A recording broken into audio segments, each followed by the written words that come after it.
In the Kiara Poggi case, elements are resurfacing which, when placed in order, change how we look at the broader context. On one side, there is the work of the Carabinieri's Rakis.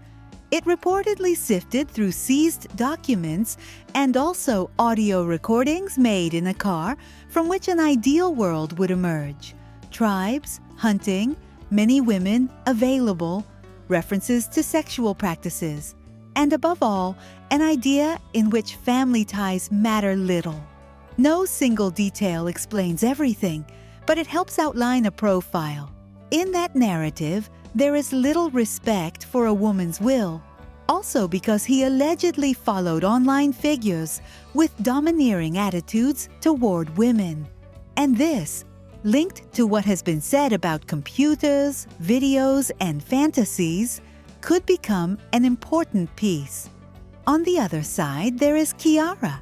From searches saved on a USB drive, she might have sensed something unpleasant. She had various kinds of searches, including about drugs, and it cannot be ruled out that she discovered situations or company that could cause problems, perhaps even fearing they might involve or harm her brother.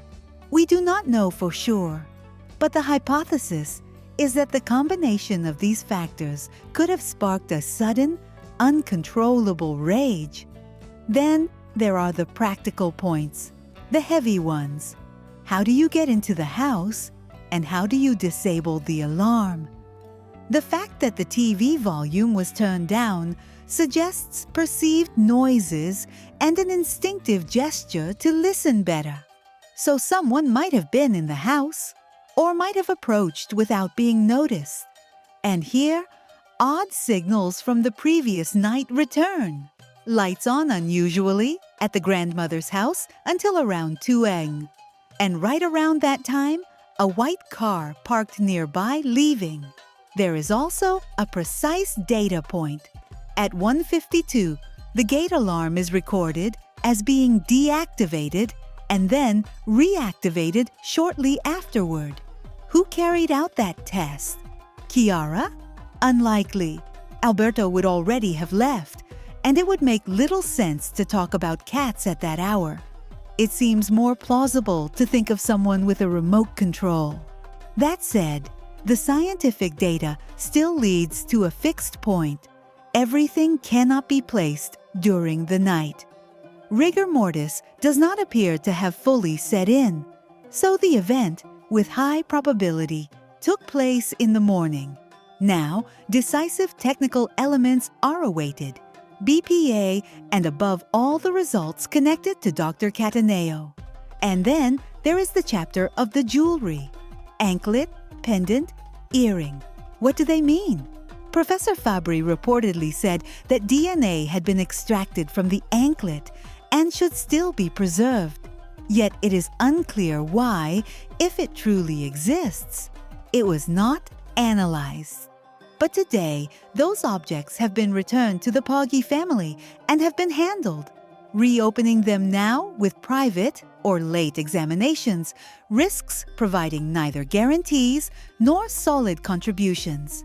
It is no coincidence that attorney Dario Radaelli, civil party, speaks of a bitter feeling, as if 18 years had been thrown away. And that is exactly the point. Reviving certain leads on objects today, after so long, may bring nothing truly usable. The more I read comments about the supposed situation between Yaman and Demet Özdemir, the clearer it becomes to me that the real problem is not what they do, but what we project onto them. It seems to me it has turned into a topic where people feel entitled to intrude into private life as if a past relationship, real or imagined, were public property. That's why I fully understand those who say, "And who cares what Demet does? Leave her alone." I sign that. Demet has the right to live however she wants. But what I find interesting is how this noise ends up splashing mostly onto Can. Because with him, the media narrative becomes more aggressive and polarized. In Can's case, I see a pattern. Every move he makes is interpreted as strategy, ego, provocation, or a mess. And it doesn't always seem fair to me. Some say he shouldn't meddle and should think about the trouble he causes himself. Honestly, I think Can is expected to be impossibly perfect. If he stays silent, he's hiding something. If he speaks, he wants attention. If he moves on, he's using the past. If he shows nostalgia, he can't get over anything.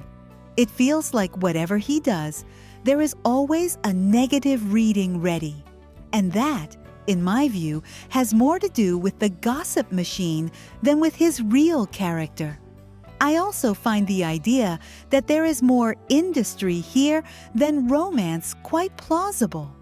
When someone comments that it looks like they're preparing a collaboration in a new series and nothing more, it sounds believable to me.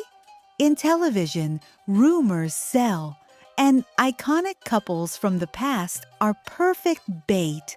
I don't rule out that they're leveraging that collective nostalgia, but that doesn't mean it's false or malicious.